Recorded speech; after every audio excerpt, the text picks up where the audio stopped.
வாங்க அண்ணி. சாரி அண்ணி. அமுதா, இப்ப எதுக்கு எந்திரிச்ச? உக்காரு. இல்லங்க, இது அண்ணியோட சேர்.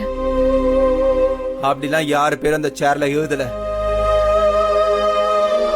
உங்க வீட்டுக்கு கல்யாணம் முடிஞ்சு புனிதா வந்தப்போ நீ உன்னோட ரூமை விட்டு கொடுக்கலையா?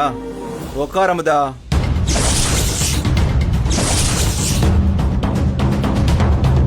அமுதா, போட்டி போடுறதுக்கு இது ஒன்றும் வீடு கிடையாது, ஆபீஸ்.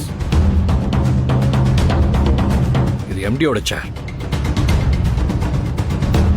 வீட்டில் தான் உனக்கு புனிதா அண்ணி, ஆனா இந்த கம்பெனியோட மேனேஜிங் டைரக்டர் அவங்க. புரியுதுல்ல?